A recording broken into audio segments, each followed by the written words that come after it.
evening, nation! Woo! Yeah. Welcome to Weekly Update. I'm your host, Cooper Cherry, and it's morphin' time. Well, President's Day was this past week, and in a poll conducted by C-SPAN, Abraham Lincoln was ranked as the #1 president of all time.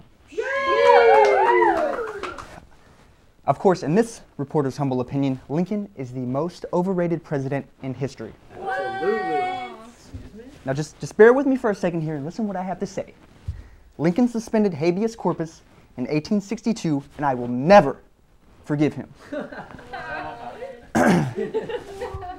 In honor of President's Day, I decided to do a special segment on my favorite presidents. Coming in at #1 with a bullet, my favorite president, Andrew Jackson.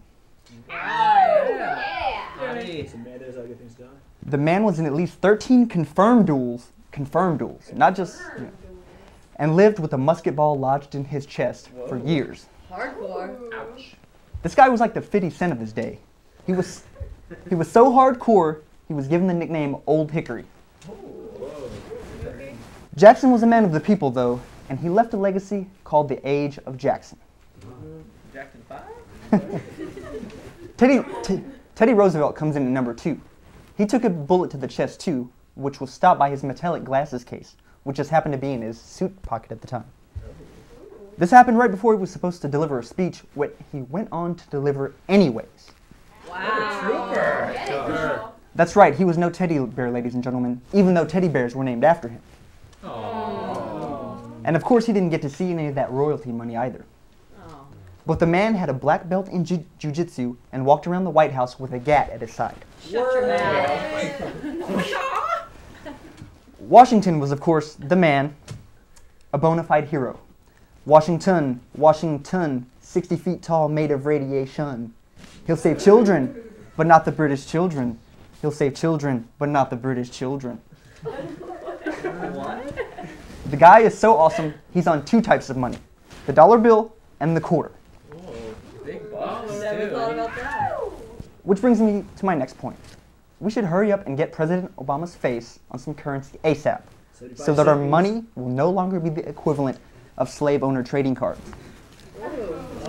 Which of course come with the plug of pure Virginia tobacco instead of that hard gum that would come with baseball cards back in the 80s. Remember that stuff? Yeah. This week, Attorney General Eric Holder called America a nation of cowards when it comes to race. What? Did somebody say something? Nah. Forget about him. This week, a monkey ripped a woman's face off. Face off. Thank you, Nicolas Cage. I know I'm not the only one that remembers that movie.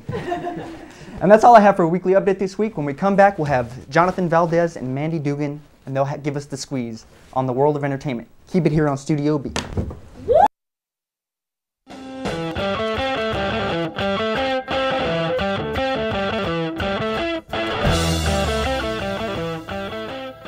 What's the matter?